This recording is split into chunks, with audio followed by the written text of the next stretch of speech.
In the summer of 1883, a rancher named Jim Thompson found himself at a crossroads. He had spent most of his life working hard on farms and ranches, but he had always dreamed of owning a piece of land he could truly call his own. Jim wasn't born into wealth, and most of the opportunities he had were through sheer hard work. But this particular piece of land in Arizona was different. It was a piece of land he had always heard about but never thought he could afford.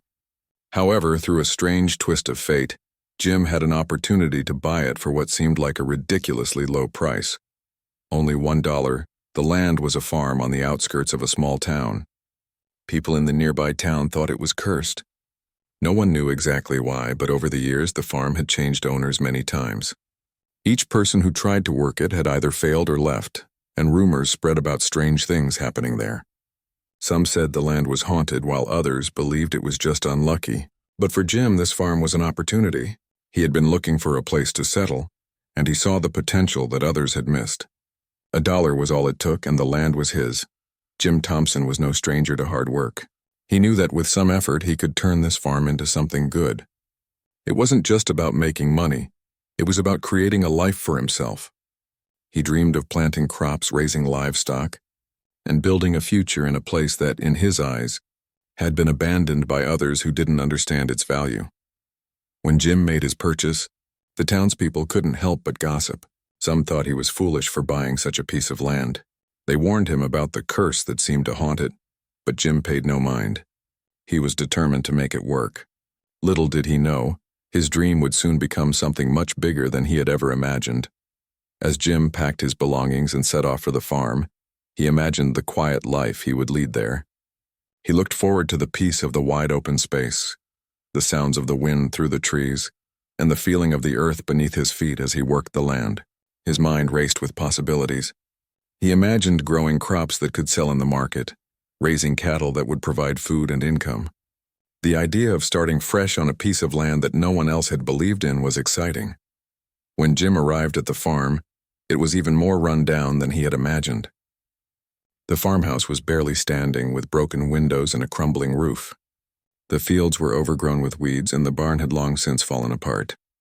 It looked like no one had cared for the place in years, but to Jim it was a blank slate. He could see the potential beneath the dust and decay. With hard work he could restore it. He set up camp in the old farmhouse, though it was little more than a roof over his head. He knew the work would be long and difficult, but Jim was used to hard labor. He spent his days clearing the fields, fixing the barn, and making the farm livable again. Slowly but surely, the farm began to take shape. But there was one thing Jim hadn't counted on: the girls. One afternoon, as Jim was chopping wood near the edge of the property, he heard a noise behind him. He turned around, expecting to see a wild animal or perhaps a stray dog. But instead, there were 5 young girls standing near the fence, watching him. At first, Jim was startled. He hadn't seen anyone in the area for days. He was used to working alone, and the idea of people living so close was unexpected. But these weren't ordinary visitors. The girls didn't look like they had come from a nearby town. They were dressed differently, wearing clothes that seemed old-fashioned and out of place. The tallest of the girls, who appeared to be around 16 or 17, stepped forward. She had a fierce look in her eyes, but there was a quiet confidence about her. Jim could see that they were all very serious, and they weren't there to make small talk. "Who are you?" the girl asked firmly. "I'm Jim Thompson," Jim replied, trying to keep his voice steady. "I just bought this land. I'm here to fix it up." The girl didn't seem impressed by Jim's explanation. Instead, she asked, "You bought this land for $1? Jim nodded, wondering where the conversation was going. "Yes, I did. Why?" The girl's eyes narrowed. "This is our land," she said.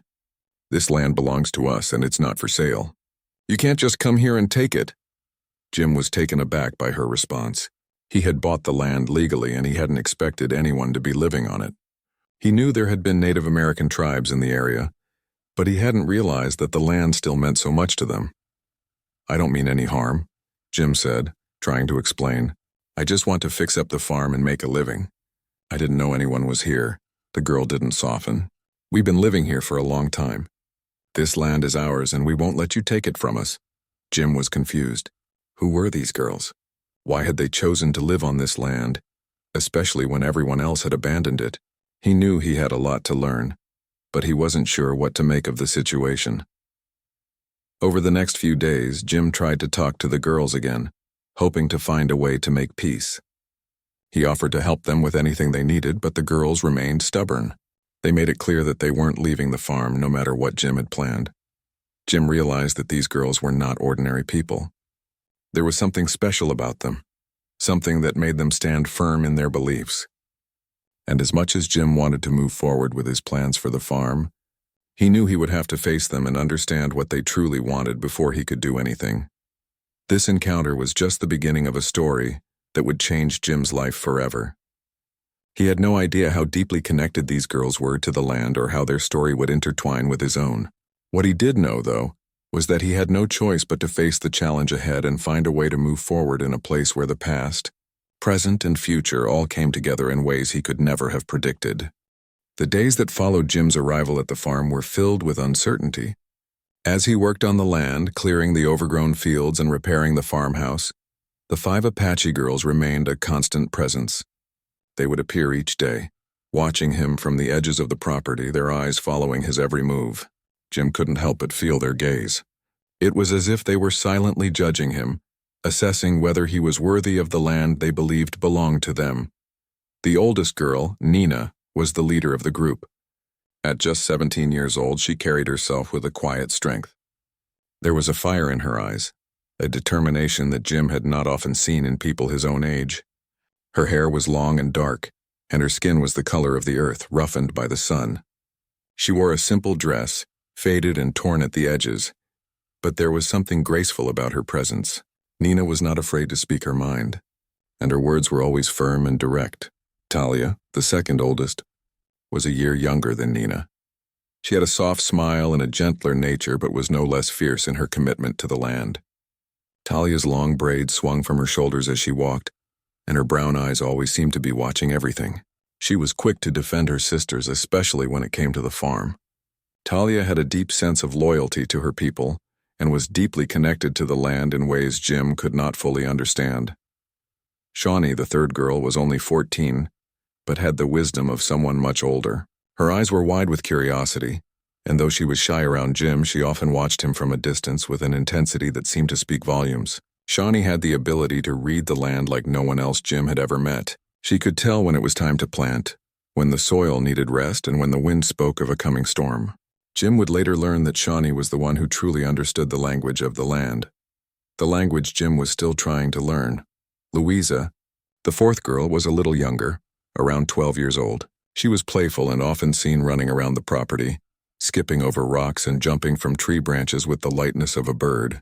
Louisa had a wild spirit about her, and while her sisters were serious, Louisa brought an element of joy and playfulness to their group. Despite her youthful energy, Louisa never wavered in her loyalty to her people and the land they called home. It was as if her spirit, too, was tied to the earth in ways Jim couldn't fully comprehend. The youngest of the 5 was Mary. She was only 9 years old, but she had a wisdom in her eyes that belied her age. Mary often kept to herself, preferring the company of animals to people. Jim would find her sitting under a tree or near the creek, talking to the birds or the wild horses that roamed the land. It was clear that Mary had a special connection with nature, as if the earth itself whispered to her in a language only she could understand. Together, these 5 girls formed a close-knit group. They were bound not just by blood, but by a deep spiritual connection to the land that they considered sacred. The farm was not just a piece of property to them, it was their home, their heritage, and their birthright. They had grown up here, and it was where their ancestors had lived long before the land was sold to settlers. The thought of someone else claiming it, especially someone like Jim, who they considered an outsider, was something they could not accept. In the days after their first meeting with Jim, the girls continued to appear, silently watching him work. They did not engage with him, but Jim noticed that they seemed to be keeping a close eye on him. Every time he worked the land, they would be there, often standing just far enough away that Jim couldn't hear their conversations, but could tell they were speaking among themselves. Jim couldn't understand why they were so adamant about staying on the land. He had come to Arizona looking for a new start. The farm was his now. He had the deed, the legal papers, and the promise of a better future. But as he spent more time on the property, he began to feel the weight of something deeper. There was a sense of history that he couldn't ignore. It wasn't just about growing crops or raising cattle. This land had been here for centuries, and the girls were its rightful keepers. It was clear that the farm held memories, stories, and traditions that Jim didn't know, and perhaps would never fully understand. One evening, Jim decided to approach the girls again. He had been thinking a lot about their previous conversation, and had come to a realization. He wasn't going to get anywhere by treating the girls as if they were just a nuisance to be dealt with. He needed to understand them, their beliefs, and their connection to the land. If he truly wanted to live here and make it his home, he had to learn their ways. Nina was the first to speak when Jim approached. Her eyes were still full of suspicion, but she didn't turn him away. "Why do you stay?" Jim asked, his voice soft but filled with curiosity. "Why not go to a reservation like the others? This land is mine now. I have papers that prove it." Nina's expression didn't change. She didn't raise her voice, but her words carried the weight of someone who had lived through countless struggles. "This land was never for sale," she said. "It belongs to our people, to our ancestors. It has always been a part of us, and we are part of it. It is in our blood. We cannot leave." Jim felt a knot tighten in his stomach. He had heard stories of the struggles Native Americans had faced in this region. Forced onto reservations, their land taken from them, their way of life disrupted. But he hadn't understood the full depth of that pain until now. It wasn't just about land. It was about identity, culture, and survival. "I didn't know," Jim said quietly. "I didn't understand. I just wanted to build a life for myself." Nina nodded as if she understood his words but knew that they didn't erase the history that had shaped her people. "You can build your life here, Jim," she said. "But you must respect this land.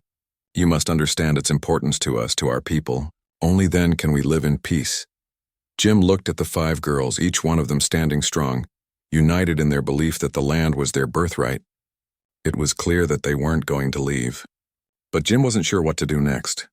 Could they truly live together on the same land? Would there ever be a way for him to fulfill his dream and honor their connection to the land? The question lingered in the air unanswered as the sun began to set over the farm. Jim knew that this was just the beginning of a much larger journey, one that would challenge everything he thought he knew about ownership, respect, and the land itself. The days grew longer as Jim Thompson settled into his new life on the farm, a life that, despite its challenges, seemed to hold the promise of a future he had always dreamed of. The sun shone brightly, and the land, though wild and untamed, offered the potential for hard work and growth. But despite the quiet beauty of the place, Jim couldn't escape the tension that hung in the air. The 5 Apache girls were ever present, watching him from the shadows, observing his every move. Every day they appeared at the edges of his property, their eyes never leaving him. Nina, the eldest, seemed to lead them with a silent authority, while her sisters stood in quiet solidarity. Jim could feel their gaze even when he couldn't see them, and it made him uneasy. He had bought the farm with the intention of building a life here, but he had never expected the kind of resistance he was facing. Jim had spent days clearing out the overgrown fields, removing the brush and rocks that had taken over the land. He repaired the farmhouse as best as he could, though it was clear that the house had seen better days.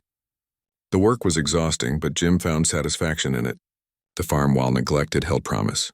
The soil was rich, and the land had the potential to produce a good crop if he put in the effort. But each evening, as the sun began to dip behind the mountains, Jim would look up and see the 5 girls standing in the distance watching him.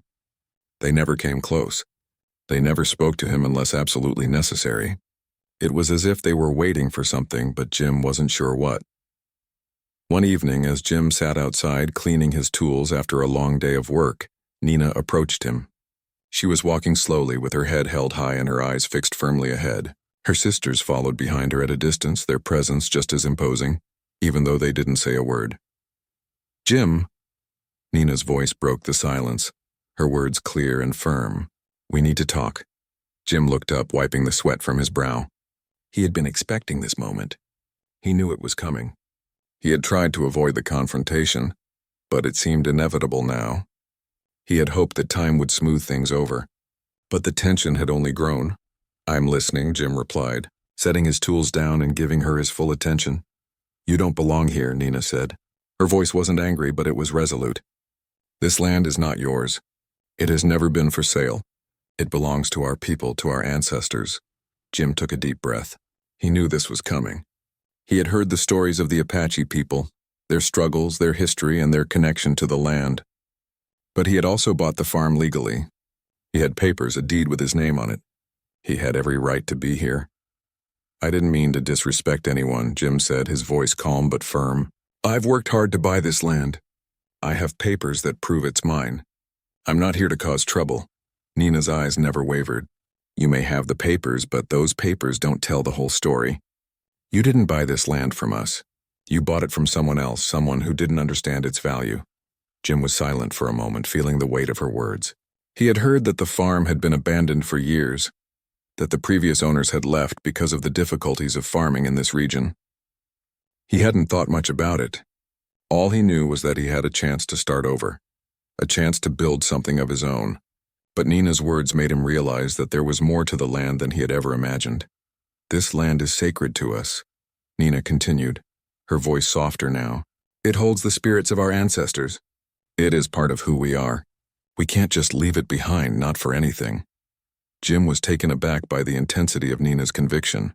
He had heard that the Apache people had a deep connection to the land, but hearing it from her in such a personal way made him realize just how much the land meant to them. I understand that it's important to you, Jim said carefully, but this is the only place I have. I have no other home.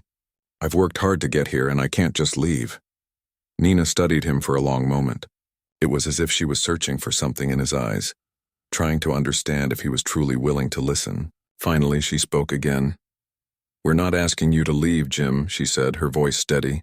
We just want you to understand. This land isn't just dirt and soil. It's our history. It's our family, and we will protect it even if it means standing against you. Jim nodded slowly. He knew he wasn't going to win this argument by simply relying on his legal ownership of the land. He could see that the girls weren't going to back down. They had their own beliefs, their own traditions, and their own history with the land, and Jim had to decide whether he was willing to share this place with them, or if he would fight for his right to own it. For the first time, Jim felt a pang of doubt. He had come to the farm with dreams of building a life, but now he wondered if he had truly understood what that life would mean. The girls weren't just a barrier to his dream. They were part of the land's history, and perhaps part of his future here. But could he truly live alongside them, knowing how deeply they felt about this place? The silence stretched between them, heavy with unspoken thoughts. Finally, Jim spoke again, his voice quieter this time. I didn't come here to fight, he said.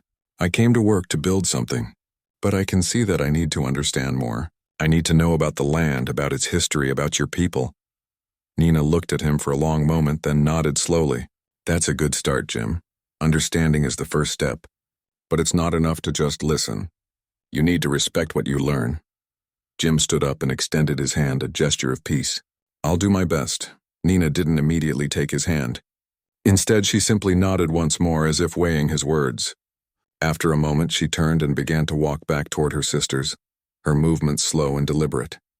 Her sisters followed her, and soon the 5 girls disappeared into the shadows of the trees, leaving Jim standing alone in the fading light.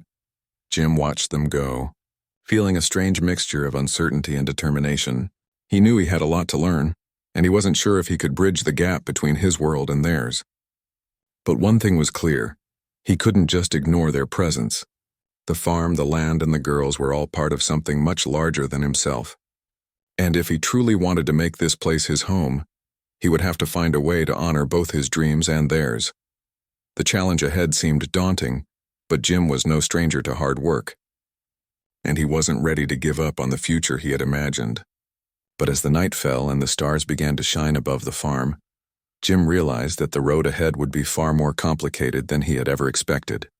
As the days passed, Jim Thompson found himself caught between 2 worlds.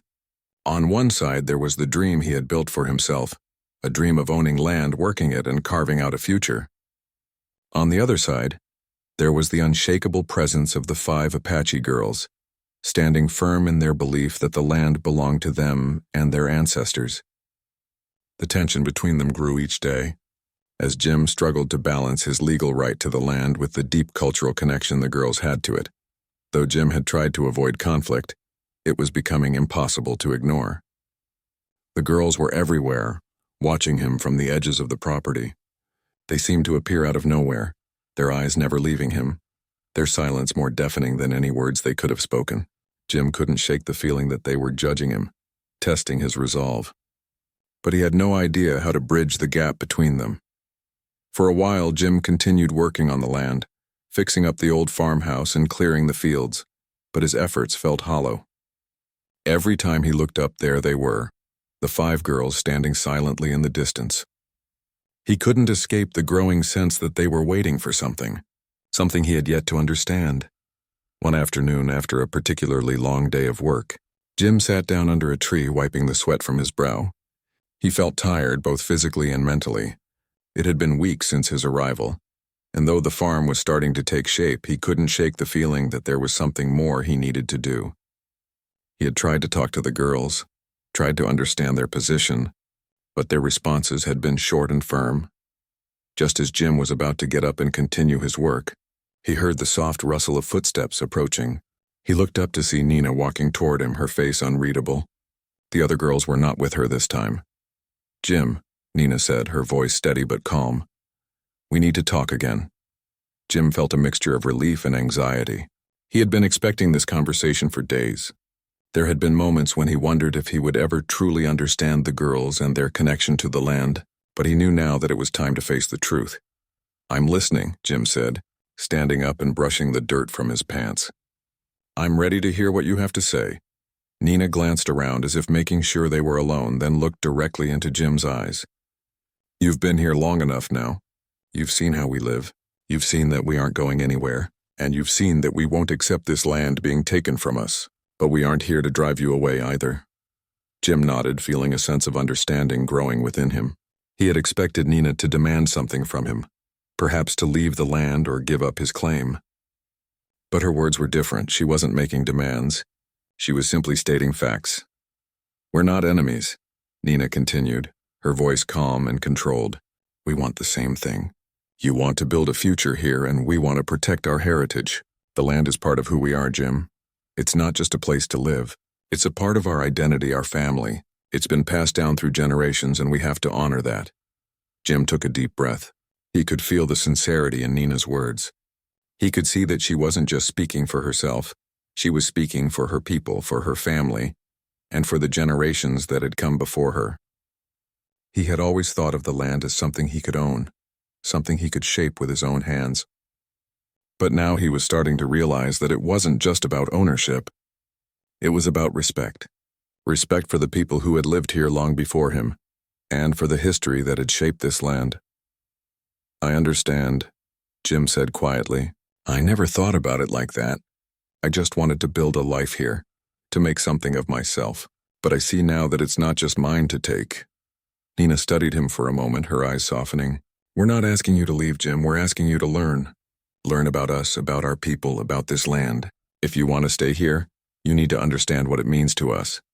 Jim nodded slowly, his heart heavy with the weight of her words. He had come to Arizona with a dream of building a future, but now he saw that the road ahead was far more complicated than he had imagined. It wasn't just about planting crops and raising livestock. It was about building relationships, understanding history, and respecting the people who had lived here long before him. "I want to learn," Jim said, his voice sincere. "I've been too focused on what I want. I need to understand your people and your history. I want to make this work for all of us." Nina gave a small nod as if satisfied with his response. "Good. Understanding is the first step. But it won't be easy. There are many things you don't know, things that go beyond words. We'll teach you, but you have to be patient." Jim felt a sense of relief wash over him. He knew that the road ahead wouldn't be easy, but he was willing to walk it. He wasn't sure how things would unfold, but he was ready to face the challenges, ready to learn, and ready to respect the land and the people who had lived here for so long. For the next few weeks, things began to change between Jim and the girls. Nina and the others began to teach him about the history of the land, about the customs and traditions of the Apache people. They showed him how to read the land, how to understand the signs of the seasons, and how to grow crops in ways that honored the earth. Jim learned that the land wasn't just something to be worked, it was something to be respected and cared for. The girls taught him about their ancestors, about the struggles they had faced, and about the deep spiritual connection they had to the land. Jim listened, eager to learn, and slowly the tension between them began to ease. He began to understand that the farm wasn't just a piece of property. It was a living, breathing part of the Apache story. And now it was part of his story, too. One evening, as Jim sat with Nina under the stars, he felt a sense of peace he hadn't felt since arriving at the farm. It wasn't the peace of owning land or having control over his future. It was the peace that came from understanding, from knowing that he was part of something much bigger than himself. Nina looked at him, her face lit by the soft glow of the fire. "You're starting to understand, Jim," she said. "It's a long journey, but you're on the right path." Jim smiled, grateful for her words. He knew that the road ahead would be filled with challenges, but for the first time, he felt ready to face them. He wasn't just a rancher anymore. He was part of a larger story, a story that stretched back through generations and would continue long after he was gone. As the fire crackled and the night grew quiet, Jim felt a deep sense of gratitude for the land, for the girls, and for the opportunity to build something that was truly meaningful. The tension had not completely vanished, but he knew that they were on the path to finding common ground. And that in itself was a victory. As the weeks passed, Jim Thompson and the 5 Apache girls continued their delicate dance of understanding. Each day Jim worked harder to restore the farm, but now with a deeper sense of respect for the land. No longer was he just clearing fields and repairing the house with the intention of making it his own. Now every task he took on had meaning. It was about honoring the land, its history, and the Apache people who had lived there long before him. The girls, in turn, began to share more of their knowledge with him. Nina, the eldest, would often walk beside Jim as he worked the fields, showing him the best ways to plant crops, explaining the rhythms of the seasons, and teaching him how to read the land. Talia, with her quiet wisdom, taught him about the plants that grew in the area, the herbs, the flowers, the trees that had been used for generations by the Apache people for food, medicine, and ceremonies. Shawnee, the one with the deep connection to nature, taught him how to understand the signs that nature provided, the way the wind moved, the way the animals behaved. Louisa, with her lively spirit, would sometimes show him how to laugh and enjoy the little things, the beauty of a sunset, the joy of watching the wild horses run, the freedom of simply being alive. Mary, the youngest, always seemed to be in tune with the animals and nature. She would whisper to the birds, watch the small creatures in the grass, and sometimes bring Jim a flower or a feather she had found, as if offering a little piece of the land's spirit. Through their teachings, Jim slowly began to see the farm in a new light. It was no longer just a place for him to build a life. It was a place rich with history, with stories, with life. It was a place that had been cared for by the Apache people for generations. And now Jim had become a part of that story, whether he had known it or not. One afternoon, as Jim and Nina were working together in the fields, Jim paused to wipe the sweat from his brow. The sun was setting, casting a golden glow over the land. He looked at the farm, at the crops they had planted, the animals they had brought in, the house that was slowly being repaired, and felt a deep sense of gratitude. "You've come a long way," Nina said, her voice soft but filled with a quiet pride. She wiped her hands on her skirt, looking over the land as well. "When we first met, I didn't think you would last. I didn't think you would understand what this place meant to us. But you've worked hard, Jim. You've shown respect for the land and for us." Jim nodded, feeling a lump in his throat. "I didn't understand at first. I thought I was just here to fix up the place, to make a life for myself. But now I see that it's not just about me. It's about this land and about what you and your people have been through. I'm honored to be here, to be part of this story." Nina looked at him, her eyes soft but still strong. "You've earned our respect, Jim, and that means something to us." It was in that moment that Jim truly realized the depth of what he had learned. It wasn't just about farming or fixing up the house. It was about building relationships, about respecting the history of the land and the people who had been its stewards for centuries. He had come to Arizona with a desire to build something for himself, but now he understood that the true value of the land wasn't in what he could take from it. It was in what he could give to it, and to the people who called it home. Over the following months, Jim and the girls worked side by side, each day bringing new challenges, but also new opportunities for growth. The farm began to flourish. not just because of Jim's hard work, but because of the knowledge and wisdom that the girls shared with him. Together they planted crops that thrived in the rich soil and raised animals that brought life and sustenance to the land. The farmhouse, once dilapidated and worn, was slowly transformed into a home that honored both the Apache heritage and Jim's dreams for the future. As time went on, the tension that had once defined Jim's relationship with the girls began to fade. They had found common ground, a place where they could all coexist in harmony. Jim had learned the ways of the Apache people, and the girls had come to accept him as a member of their community, someone who respected their history and their traditions. It wasn't always easy, but they had worked together to create a new chapter in the story of the land, a chapter that blended the past with the present, and perhaps even the future. One evening, as the sun dipped below the horizon and the sky turned a deep shade of purple, Jim sat on the porch of the farmhouse looking out over the land. The girls were nearby, gathered around a campfire, talking and laughing softly. Jim smiled to himself, feeling a sense of peace that he had never known before. This place, once so foreign to him, had become home, and in many ways he had become a part of it, just as the land had become a part of him. As the fire crackled and the night air grew cool, Nina walked over to Jim, sitting beside him. For a long time, neither of them spoke. The sound of the wind in the trees and the distant calls of coyotes filled the air. Finally, Nina broke the silence. "You've learned more than we could ever teach you with words, Jim," she said softly. "You've learned the land and you've learned our people. And that is the most important thing." Jim turned to her, a smile spreading across his face. "I've learned more than I ever expected to. And I'm grateful. I found something here that I didn't even know I was looking for." Nina nodded, her eyes glinting in the firelight. "This land will always be ours. But now, Jim, it's also a little bit yours too." Jim's heart swelled with emotion as he looked at the land before him. He had come to this place thinking it was just a farm, just a piece of land he could make a living from. But now he saw it for what it truly was, a living, breathing part of a legacy that had been passed down through generations. And he, in his own way, was now a part of that legacy. As the night wore on, the girls gathered around the fire, sharing stories of their ancestors and the history of the land. Jim sat with them, listening intently, knowing that this was just the beginning of a much larger journey. He had learned the importance of respect, of understanding, and of working together. He had learned that the true value of land wasn't in its ownership, but in the relationships it fostered and the stories it told.